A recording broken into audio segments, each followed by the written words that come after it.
The male.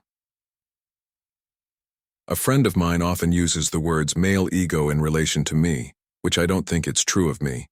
From the beginning I was open and vulnerable to feminine energy. Furthermore, I felt that when she used that expression, there was a kind of hatred towards men. Someone is able to explain what is male ego? And what does it mean when a woman uses this expression in relation to man? The ego is simply the ego. It is neither male nor female. However, man has been very inhumane to women over and over for centuries. And the strange thing is that the man has been like that, so cruel and inhumane, due to a deep inferiority complex you feel in comparison to them. The biggest problem is that a woman is capable of becoming a mother. It's capable of giving birth, and man is not. That was the beginning of the feeling of inferiority. Nature, it depends on the woman, not the man.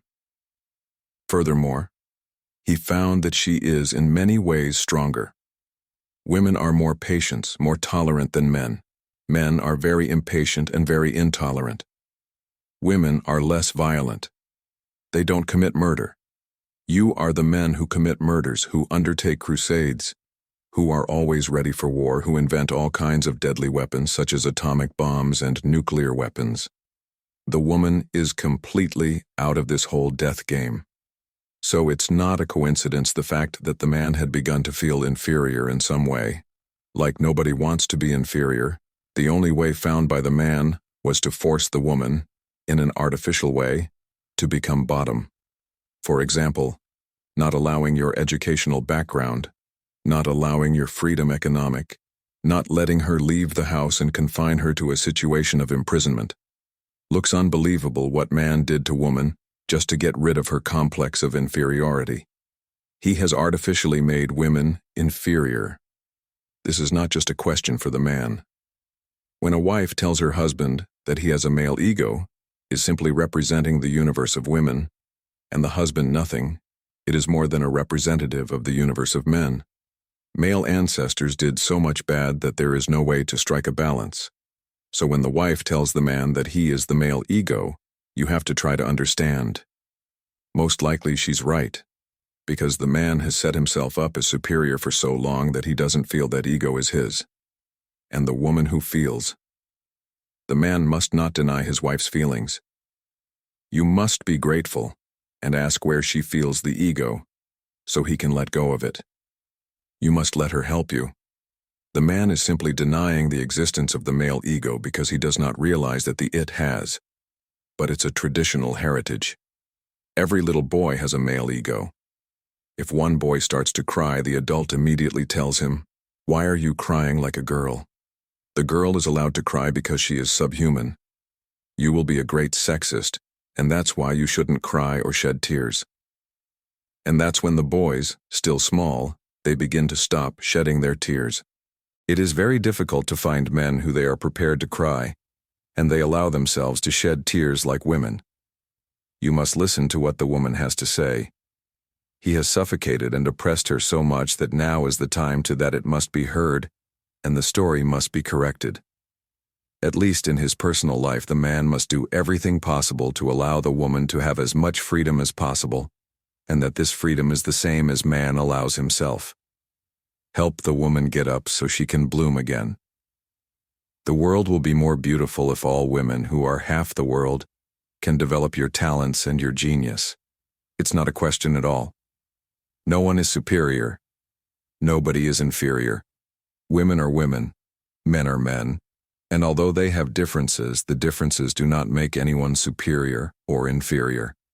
Their differences generate attraction to each other. Already thought of a world where there are only men? It will be so ugly.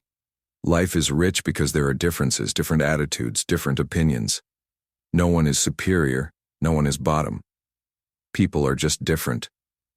The man has to accept this and help his woman break free from the 10,000 years of repression. Need to be a friend to her. Much damage was done, and she was so hurt that if the man can bring about some healing with your love, it will contribute to the world as a whole and to the worldwide awareness. There is no point in feeling bad when the wife says this is the male ego. It really is, but subtly, unrecognizably, after all, it's been there for so long that it forgot that this is ego. It's, I need to let her help him so that he can recognize the male ego and destroy it. Why do men have chest hair? Well, they can't have it all. Do you always hear you say nice things about women? Couldn't defend men on occasion? It's a very difficult question. I couldn't sleep through the night. I try hard find something nice about men, but I end up having to admit that there's nothing that can be said.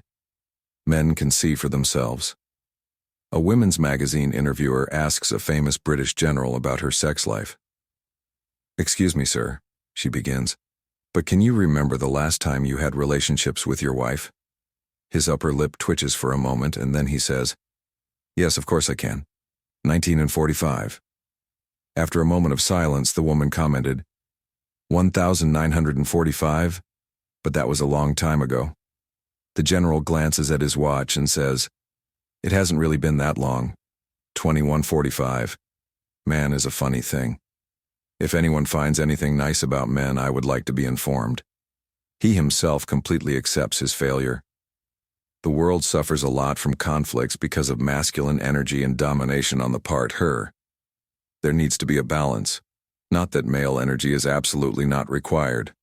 On the contrary, it is necessary, but proportionally. Right now, 99% of energy is male, and female exists only on the sidelines. She is not the mainstream of life, that's why there are disagreements, fights, wars. This energy has brought humanity to the verge of complete suicide. It can occur any day, unless the feminine energy is released for balance. That's the only hope. World War III can only be avoided if the feminine energy is released to the world to balance male energy. Otherwise, there will be no other way. Cannot be avoided through peace marches or protest against war, as this too is male energy. Who hasn't watched protesters?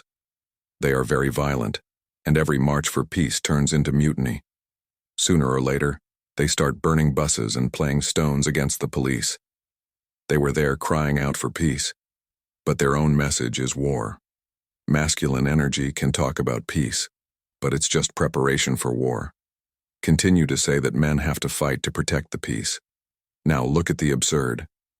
It is necessary to go to the war, otherwise there will be no peace in the world. To achieve peace, it is necessary to go to war. That's why men have been at war for centuries, and peace never comes. In 3,000 years, man fought 5,000 wars. Not a day goes by that there isn't a war somewhere or other. Sometimes it's Vietnam, sometimes it's Israel, sometimes it's Kashmir, and sometimes it's somewhere elsewhere. But the war continues. And it's not just a matter of changing the political ideology of the world. That won't help, as all ideologies are masculine. The female energy has to be released. This can bring balance. The moon has been too neglected. The sun has become too important. The moon has to be brought back to life. And with the moon, not just the woman, but also all poetry, all aesthetics, all love, and everything that belongs to the heart comes from the moon. Everything intuitive feeds on the moon. It's good to remember that. In every being, man or woman, both energies coexist, namely the sun and the moon. Emphasis should be placed on the moon. The human being has too big a tilt towards the sun, and that's destroying it. Just to keep the balance, it must lean in the opposite direction, and slowly it must be exactly in the middle, having the moon on one side and the sun on the other, but equidistant. I declare man and women as equal, not because of any political decision, but for existential reasons. They have to be equal, otherwise life will be destroyed. Therefore, the man has to find the woman inside him. It needs to feed it, nurture it, and help her grow. Don't be ashamed and don't think, "I'm a man." No one is just one man, just as no one is just a woman. Both are both. That's how it's supposed to be. Half of an individual's existence comes from the contribution of the father, and half of the mother. He is the result of the union of these two energies. It cannot be just a man or just a woman. It is necessary to absorb the woman, in addition to improving and helping her. Man has to become more gentle, receptive, passive, and loving. Meditation comes easy when you are passive. It's not an active approach to life, it's just a wait for the opening. Meditation comes, cannot be brought, It cannot be conquered. You have to surrender to it. This is the meaning of energy female. In a therapy group I was part of recently, I found a lot of violence in me same, and fear of women. My feeling is that my fear of women is related to my birth, which I relived in the group, and which was very painful for me. They are all interdependent and connected. Fear of women is basically the fear of mom, and everyone has to come to a reconciliation with the mother. Unless reconciled with the mother, the individual will never harmonize with any woman, since every woman always reminds him of his mother. Sometimes it may not be consciously, but unconsciously will hit you. And every birth is painful now. Civilization completely destroyed birth natural. No child is born naturally anymore. The mother is so tense that she doesn't help the birth process. In fact, it starts by obstructing it, does not allow the child to leave, begins to close the belly. This is in tune with the totally tense life we live these days. The idea modern, the basic idea on which all anxiety is founded, is that the individual has to struggle with life and nature. So far, there is nothing special. Every child suffered in childbirth, some more, some less. So the only way is to relive it, to make it completely conscious again. Once it is possible to consciously experience childbirth, the individual will have able to understand and forgive his mother, because this poor woman was suffering. It is not that she did something to her son, she herself was a victim. No one is to blame, since the situation as a whole is flawed. She was overwhelmed with memories of the birth and played that role again with the child. That was the only way she knew to bring his son to life. Therefore, when the individual becomes alert, aware, and pay attention, you will be able to forgive. Not only that, you'll be able to feel compassion for her. When comes compassion for the mother is because the reconciliation took place. Afterwards then, the individual will no longer carry no resentment, and even the fact of letting go of that resentment will suddenly help you in relation to other women. And you won't be afraid, it will be loving. The woman is one of the most beautiful phenomena in the world and cannot be compared to any other thing. Woman is God's masterpiece. So those who are afraid of women will have fear of God, will be afraid of love, afraid of prayer. You will be afraid of everything that is beautiful, because the woman personifies beauty and grace. And after that happens, that is, after the man starts to flow towards the feminine energy around you, then your violence will disappear.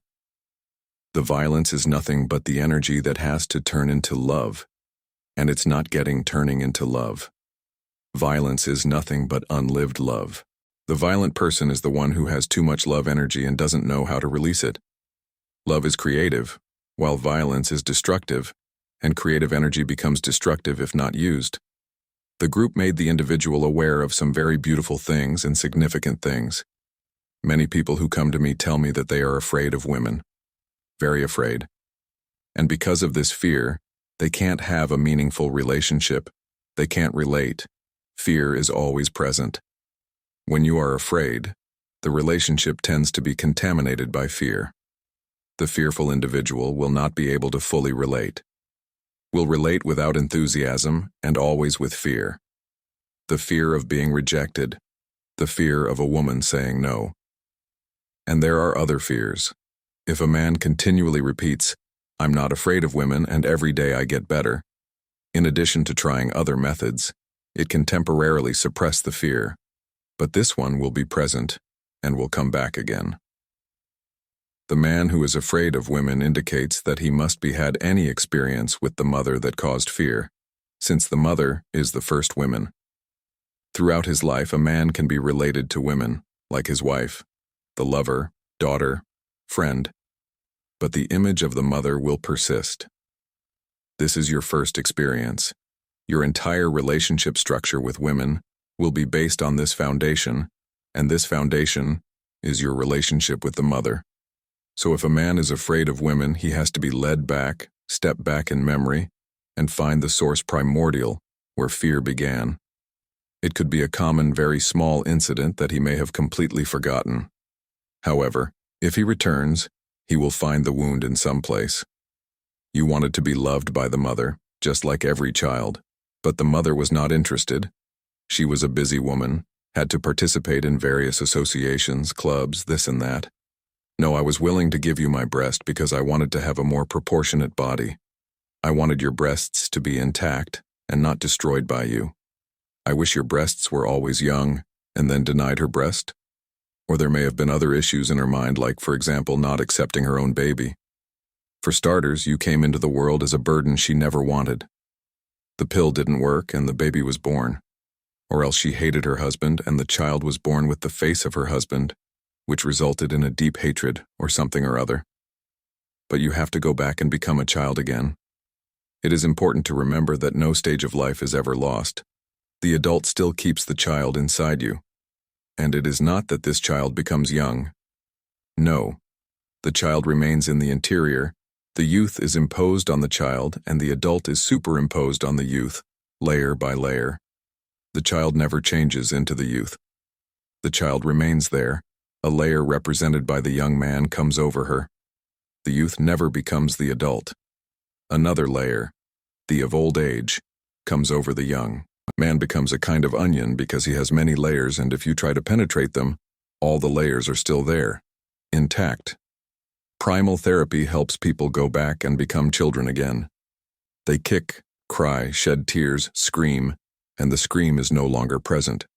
The scream, no, it belongs to the man in the present moment, and yes, to the child who is hidden behind. When comes the cry, the primal cry, many things are immediately transformed. This is a part of the method of pratiprasav. Patanjali nearly 5,000 years ago taught a system in which every effect had to be taken to the cause. Only the cause can be resolved. It is possible to cut the roots so that the tree then dies. However, you cannot cut the branches and wait for the tree to die. The fruit will grow even more. Pratiprasav is a beautiful word, and prasav means birth. When a child is born, this is prasav. Pratiprasav means that the individual is born again in memory, back from new to the birth itself, to the trauma of when it was born, and relive that moment. Remembering that the individual does not remember this, but revives it, he lives it again. Remembering is different. In the process of remembering, the individual may sit silently, but the man who is in the present, it is possible to remember when he was a child and that his mother beat him with strength. That wound is there, but it's a memory. Remember an incident as if he happened to someone else. Reviving is pratiprasav. Revive means the individual back to being a child again. Not that the individual remembers when he was a child, he becomes child again. Live in the moment again. The mother is hitting him again, not his memory, but in the present moment, just like the wound, the anger, the antagonism, the attitude of shrinking back, rejection, and your reaction, as if everything was happening again. This is pratiprasav. And this method is not only applied as primal therapy, but also as a methodology for all those who are in search of an abundant life, of the truth.